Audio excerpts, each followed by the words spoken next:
I remember when I first arrived to yeshiva just over a year and a half ago, it was a heat stroke.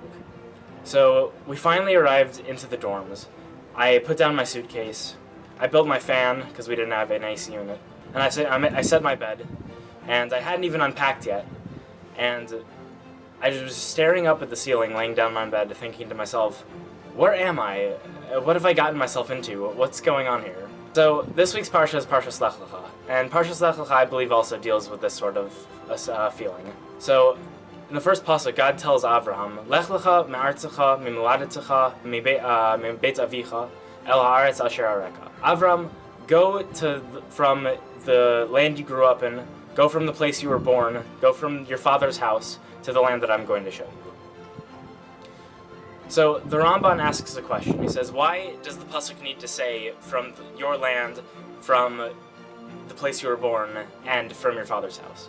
And the answer that he gives is that it's very difficult to go from the place you live.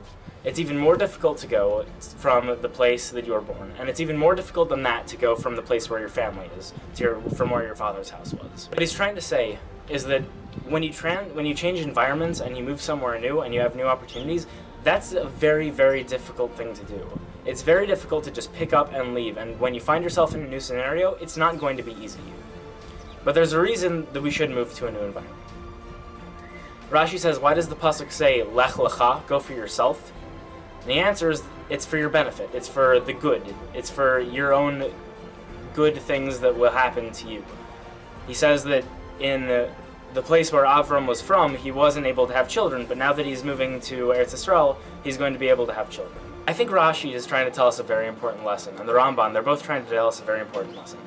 It's that when you pick up and you move to a new environment and you find yourself in a new opportunity and you stretch outside of your comfort zone, that it's going to be difficult, but it's going to be incredibly rewarding, and you have an opportunity that shouldn't go to waste. So I think that's the lesson that we can learn from this week's Parsha, is that when you step outside your comfort zone, know that there's things that can happen that will be greater than anything you've experienced before, and you have to take advantage of those opportunities. So as I was staring up at my ceiling, laying on my bed with my fan in the middle of a heat wave, and I was thinking to myself, what am I doing here? On one hand, I knew it's going to be an incredibly difficult journey, and I'm going to have an incredibly difficult time, but I knew that it would be more rewarding than anything that I'd ever done before. And after a year and a little bit, I can say that I believe it really has been. So I think that everyone should have the comfort and the courage to step outside of the things that they feel are home, the things that they feel are something they're used to, and be able to strive for new heights and to create a new ceiling for themselves and be able to step beyond their boundaries.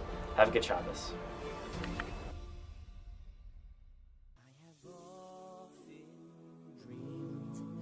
Of a far-off place where a hero's welcome will be waiting for me, and the crowds will cheer when they see my face, and a voice keeps saying, this is where